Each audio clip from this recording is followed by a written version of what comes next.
السلام عليكم ورحمة الله وبركاته.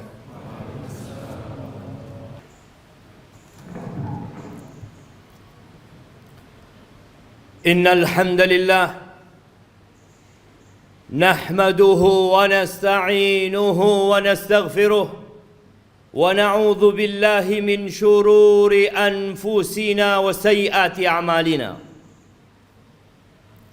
من يهد الله فلا مضل له ومن يضلله فلا هادي له، وأشهد أن لا إله إلا الله وحده لا شريك له، له الملك وله الحمد وهو على كل شيء قدير. وأشهد أن محمدا عبده ورسوله وحبيبه وخليله، صلوات ربي وسلامه وبركاته عليه وعلى آله وأصحابه ومن تبعهم بإحسان إلى يوم الدين. أما بعد، فيا عباد الله، أوصيكم ونفسي بتقوى الله فقد فاز المتقون. Wahai manusia-manusia yang beriman, saya wasiatkan kepada diri saya dan kepada semua yang hadir di tempat ini agar senantiasa bertakwa kepada Allah Azza wa Jalla. Hanya mereka yang diterima amalannya, hanya mereka yang akan hidup berbahagia, hanya mereka orang-orang yang sukses di dunia dan di akhirat.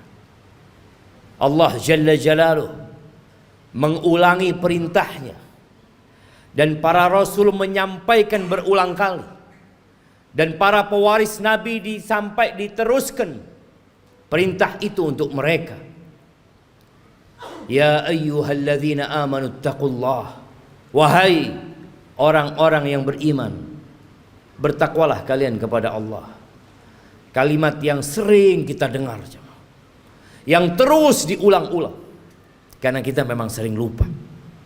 Haqqa tuqatihi, ketakwaan yang sebenarnya bukan sekedar tulisan yang dipampang, bukan sekedar ucapan yang diungkapkan, tapi sesuatu yang diyakini oleh jiwa kita, kemudian diucapkan dengan lisan kita, dan dipraktekkan dengan raga kita.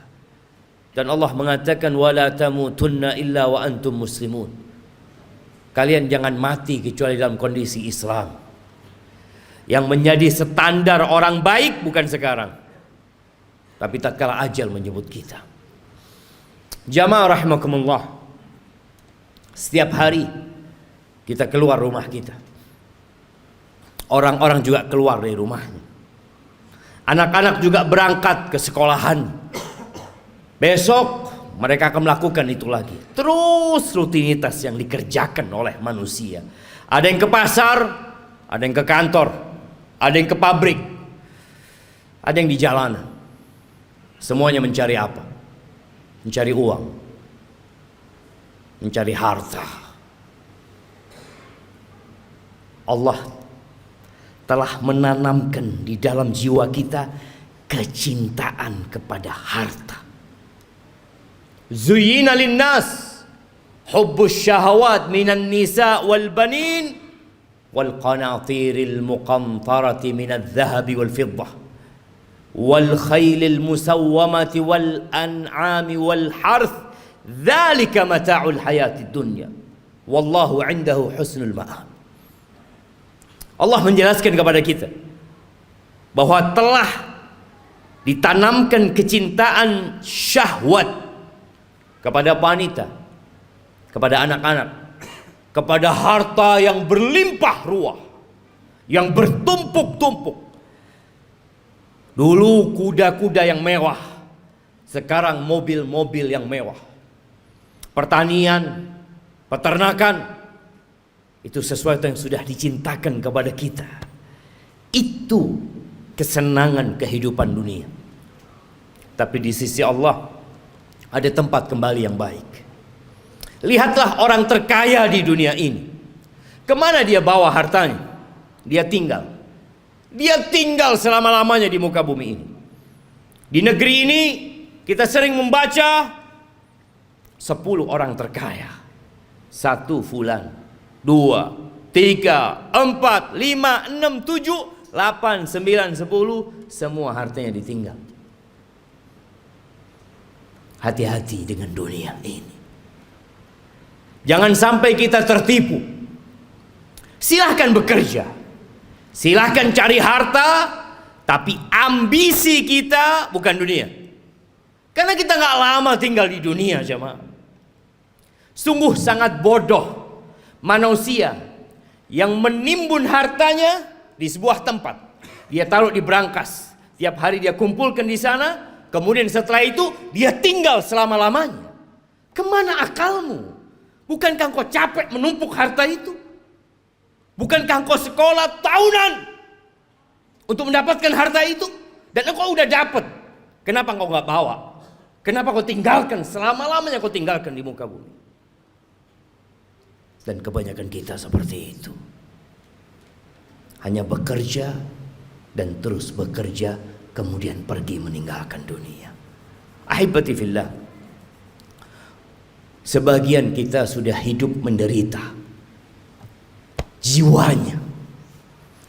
Maka disebutkan oleh WHO sudah ada 1 miliar manusia yang sakit jiwa, sakit mental. Kata Nabi SAW mengingatkan para sahabatnya, kaifa antum idza futiyat alaikum Faris wa Rum, ayu qaumin antum? Kira-kira bagaimana kondisi kalian? Nabi menyampaikan ini dalam kondisi sahabat susah, tidak tahu apa yang besok mereka makan. Dalam kondisi sebagian sahabat ketika berangkat perang, sehari hanya makan 1 butir kurma. Sehari hanya 1 butir kurma. Rasulullah SAW menyampaikan ini dalam kondisi sahabat berangkat perang, dalam kondisi tidak ada alas kaki buat mereka, sampai kuku mereka ngelupas. Nabi menanyakan kepada mereka yang hidup menderita secara harta pada waktu itu, kira-kira bagaimana kondisi kalian apabila Persia dan Romawi ditaklukkan, kemudian harta mereka dibagikan kepada kalian? Ayu qaumin antum? Kira-kira kalian jadi orang yang seperti apa? Kata Abdurrahman bin Auf, nakun kama qala Allah atau kama yaqulullah. Kita akan menjadi manusia seperti yang Allah inginkan, yang Allah perintahkan. Kata Nabi SAW, awa ghaira dhalik, mungkin gak seperti itu, kata Nabi SAW. Jamaah, kita pernah susah secara ekonomi. Ingat dulu mungkin ketika motor kita motor bekas. Ingat dulu ketika kita sebagian belum menikah, nggak punya apa-apa. Kemudian terus bertingkat kondisi ekonomi kita. Semakin membaik. Dan terus Allah kasih lagi kepada kita. Sekarang bagaimana kondisi kita? Abdurrahman bin Auf mengatakan kita akan menjadi orang seperti yang diinginkan oleh Allah dan Rasulnya. Tapi kata Nabi SAW, mungkin nggak seperti itu kalian. Apa yang akan terjadi? Tatanafasun. Yang pertama, kalian akan bersaing. Udah punya harta banyak, yang seharusnya hidup tenang, sakit jiwa. Terus dia bersaing. Motornya kepingin lebih baik dari motor orang lain, handphonenya kepingin lebih baik dari orang lain, hartanya kepingin lebih banyak dari orang lain, rumahnya kepingin lebih bagus dari yang lainnya.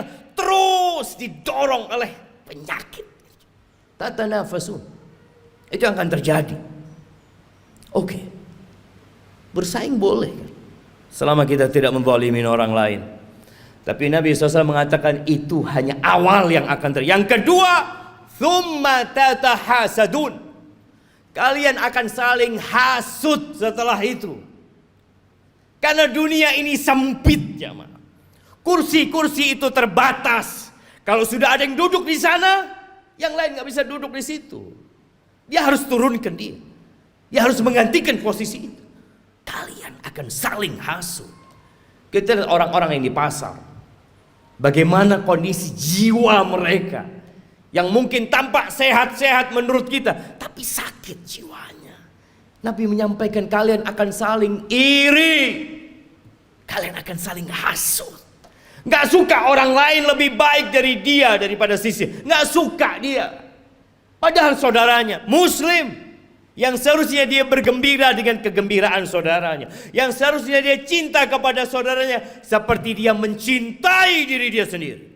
Tapi itu tidak terjadi. Kalian akan hasut, akan iri. Selesai enggak? Yang ketiga, thumma tatadabarun. Kalian nggak saling bertegur sapa, nggak kepingin ketemu. Kalau ketemu sama saudaranya sakit hatinya. Selesai? Belum. Yang keempat, yang akan dibawa pulang, yang akan dibawa tidur, yang akan dibawa makan, thumma tatabaghadun. Kemudian kalian akan saling membenci. Kalian akan bermusuhan dengan saudara kalian sendiri. Ahibati fillah. Itu penyakit yang sudah menimpa kita. Nabi alaihissalatu wassalam mengatakan, dabba ilaikum da'ul umam. Sudah menyerang kalian penyakit-penyakit umat yang sebelumnya. Iri dan dengki. Ahibati fillah, tidak dilarang kita mengumpulkan harta, tapi tolong niatnya yang diperbaiki. Rasulullah sallallahu alaihi wasallam ketika melihat ada seorang sahabat yang bekerja keras mengumpulkan harta, kata orang-orang di kalangan sahabat yang lainnya mengatakan, laita hadza fi sabilillah. Aduhai kalau kekuatan dia, energi dia itu disalurkan di jalan Allah, di jihad fi sabilillah.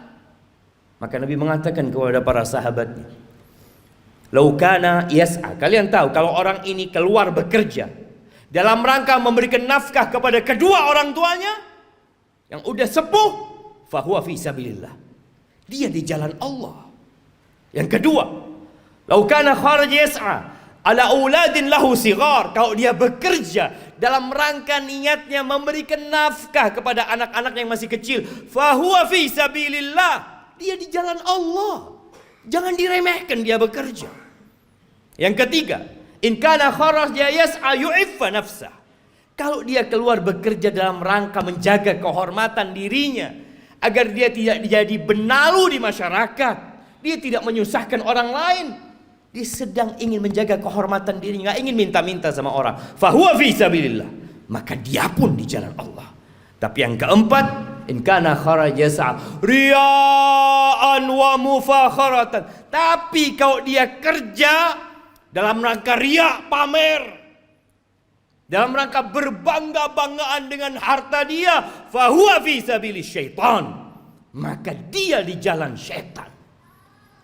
Jangan sampai tiap hari kita keluar rumah kita sedang berada di jalannya syaitan.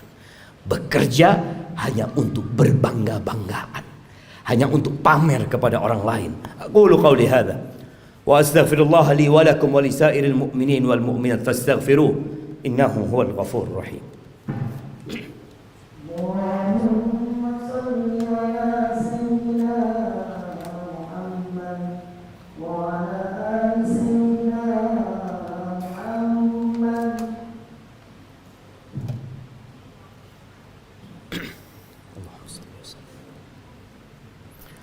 Alhamdulillah wa kafa, wassalatu wassalamu ala nabiyil mustafa sayyidina wa maulana Muhammadin wa ala alihi wa ashabihi wa man iqtafa, amma ba'd.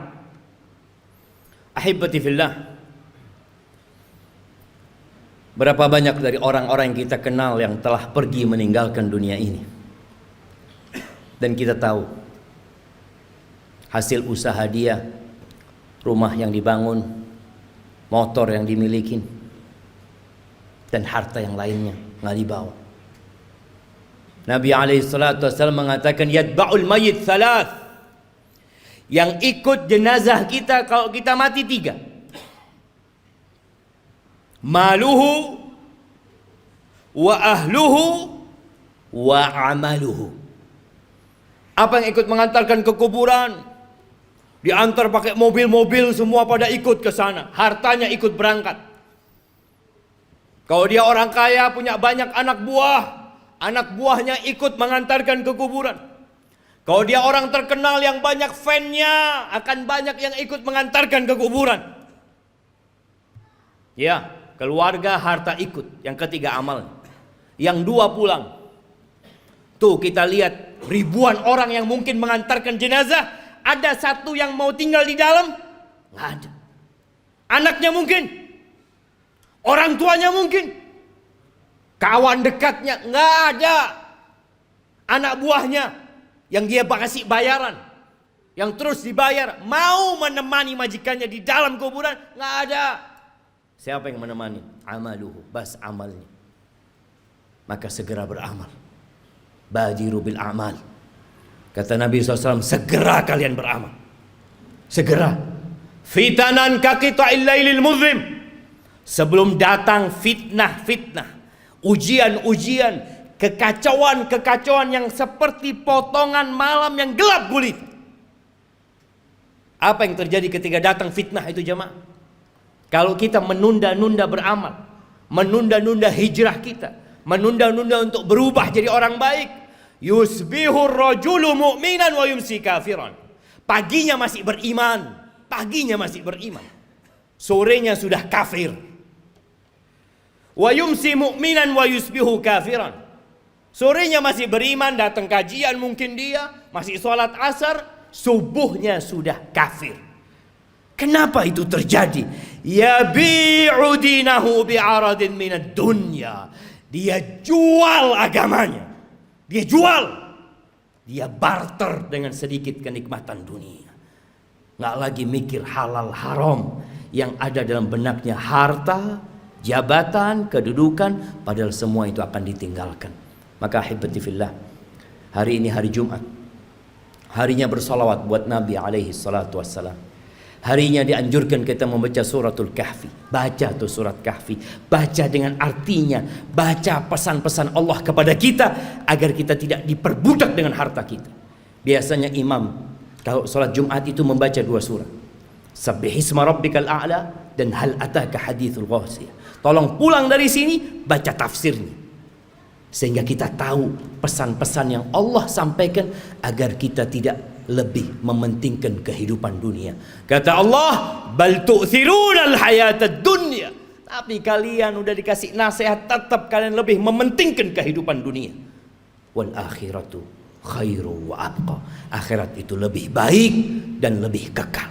Ahibati fillah, innallaha wa malaikatahu yusalluna 'alan nabi ya ayyuhalladzina amanu sallu 'alaihi wa sallimu taslima. Allahumma salli wa sallim وزد وبارك وأنعم على عبدك ورسولك حبيبنا وسيدنا محمد. اللهم اغفر للمؤمنين والمؤمنات والمسلمين والمسلمات الأحياء منهم والأموات إنك سميع قريب مجيب الدعوات. اللهم منزل الكتاب مجري السحاب هازم الأحزاب اهزم أعداءك أعداء الدين يا رب العالمين. اللهم اهزم أعداءك أعداء الدين يا رب العالمين.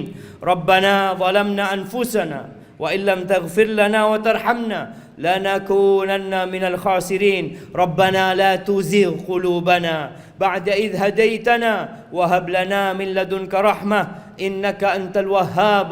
ربنا آتنا في الدنيا حسنة وفي الآخرة حسنة وقنا عذاب النار. وسبحان ربك رب العزة عما يصفون وسلام على المرسلين والحمد لله رب العالمين.